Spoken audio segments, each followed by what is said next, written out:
Welcome to Impact Signals, social impact at the scale of AI. I'm Charlie. And I'm Sarah. It's Tuesday, March 3rd, 2026, and this is episode 19. Today, we're looking at 6 field deployments and case studies, tools and platforms that practitioners can actually use this week, including a brand new early warning system live in Colombia, and a sector-wide gut check on whether humanitarian AI has matured since last year. Let's start in South America. Yesterday, the University of Hawaii's Pacific Disaster Center, PDC, announced a new collaboration with Twilio.org, the University of Maryland, Baltimore County, and the city of Cali, Colombia. The goal? Protect some of that city's most vulnerable communities from landslide risk. Cali has 2.9 million people, and it has a serious problem with landslides. There was a major one in the Malala area of Nariño just last month, on February 6th. And what makes this deployment notable isn't just that they're expanding PDC's disaster-aware platform to Cali. It's the distribution strategy. They're integrating WhatsApp as an alert delivery channel, which is huge in Latin America. And they're using AI to automatically translate alert content into Spanish, so warnings actually arrive in the language of the people at risk. That's a real friction point that a lot of early warning systems still haven't solved. You can have the best data in the world, but if the alert only comes through a government SMS system and bureaucratic language at 2 in the morning, it doesn't reach the people who need it. Exactly. And the other thing worth noting, this isn't a research pilot. The project is building operational capacity directly inside Cali's disaster management agency, SGRED. Twilio.org is founding it, UMBC is providing technical support, and PDC's free disaster alert app already has over 3 million global subscribers. This is an institutionalization play, not a proof of concept. For any disaster managers in landslide-prone cities, especially in Latin America or Southeast Asia, this is a replicable template worth studying.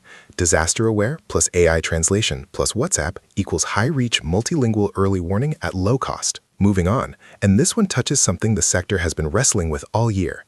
Data Friendly Space and the Humanitarian Leadership Academy have just launched a follow-up pulse survey asking whether the humanitarian AI paradox has started to shift. Remind our listeners what the original finding was. So in mid-2025, DFS and HLA surveyed 2,539 humanitarian professionals across 144 countries.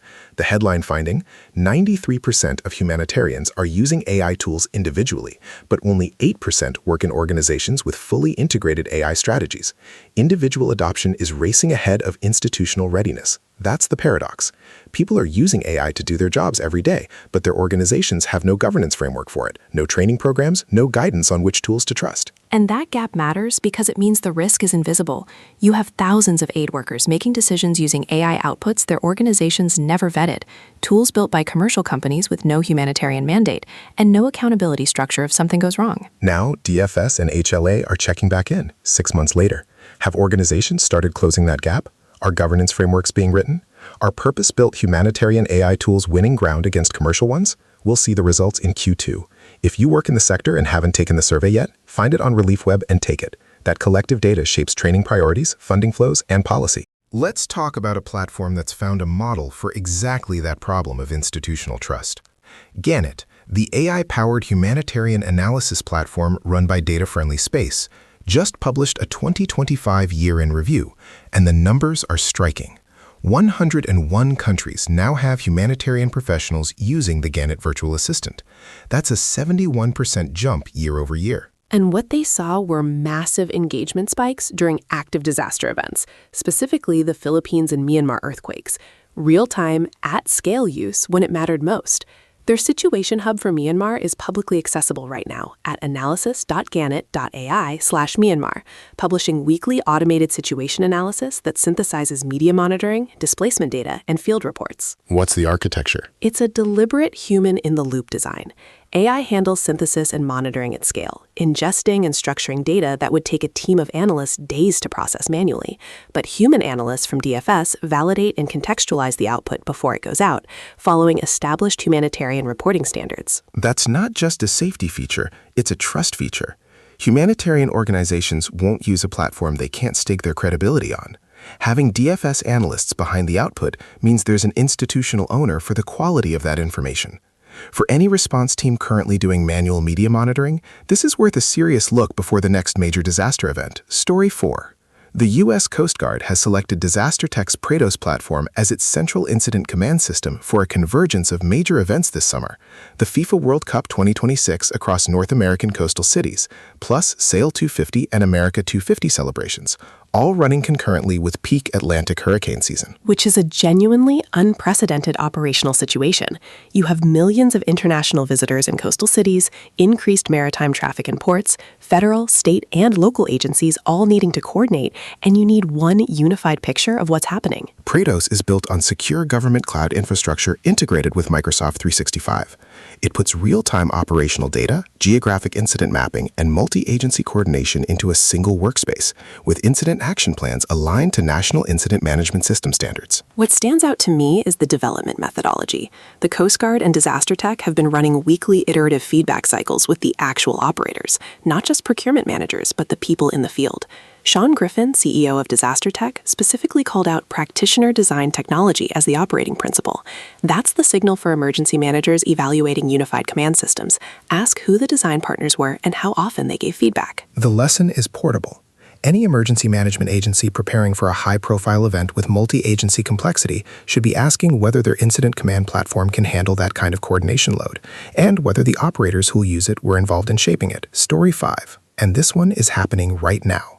This morning at 11 UTC, the Humanitarian Leadership Academy hosted a session at HNPW 2026, Humanitarian Networks and Partnerships Weeks, titled Bridging Digital Divides, Centering Local Leadership in Humanitarian AI Development. And the core argument of that session is uncomfortable but important. AI systems are being designed for humanitarian use without the participation of the local and national actors who will actually use them. Panelists include voices from Save the Children Sudan, IHH in Turkey, and HLA practitioners from Myanmar. The argument is that when you design AI tools without local input, you get systems that don't reflect ground truth, in context where ground truth is everything. This is happening at the worst funding crisis the humanitarian sector has faced in a decade. Multiple major donors have cut or withdrawn. Organizations are making hard trade-offs about what to resource. And one of the things being cut is local leadership in technology design. The session frames localization of AI design not as a values aspiration, but as a quality standard. If your tool was built entirely by a team in Geneva or San Francisco and field tested by people who don't speak the local language, it is a lower quality tool, full stop. The recording will be available after the session. Anyone building or procuring humanitarian AI tools should put it in the queue. HNPW continues with the in-person week in Geneva from March 10th through 12th. Our last story today comes from outside the humanitarian sector specifically, but it's directly relevant to anyone running communications for an organization operating in a conflict or disaster zone. RiskCons has released its 2026 Crisis, Emergency, and Risk Communications Trends Report, a survey of 102 senior professionals across 32 countries. The headline number?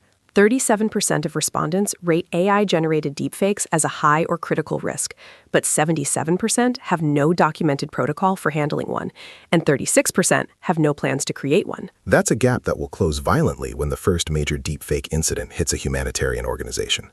We've already seen what happens when doctored video of aid deliveries or fabricated statements from field directors circulate in conflict zones. The reputational and operational damage is immediate. The report gives a practical playbook. Right verification steps and a rapid triage process for synthetic media incidents. Define who declares it an emergency and who speaks externally. Stand up social listening with media forensics baked in. And most importantly, rehearse it. Simulate a voice clone attack on your organization before a real one happens. Time your response, find the gaps. The cross-functional integration issue is also worth flagging. Communications plans in the report connect well with executive leadership, but fall off sharply with HR, legal, and cyber teams. In a polycrisis environment where a cyber breach, workforce disruption, and a media crisis can hit simultaneously, siloed communications don't work. Before we wrap, let's hit the calendar. HNPW 2026 is happening now, online through March 6th, then in person in Geneva, March 10th through 12th. NVIDIA GTC runs March 16th through 19th in San Jose, with sessions on AI for climate science and Earth observation relevant to anyone building predictive humanitarian systems. The CDAC network is expected to publicly launch its Safe AI Accountability Framework around March 26th in Geneva. And on April 7th through 9th, the AAAI AI plus HADR Symposium convenes in Burlingame, California. Small, practitioner-focused, and high signal for anyone doing AI work in disaster response. That's Impact Signals for Tuesday, March 3rd, 2026. If this briefing is useful, subscribe wherever you get your podcasts. Check us out at impactsignals.ai and share it with someone working in the field. Stay ready.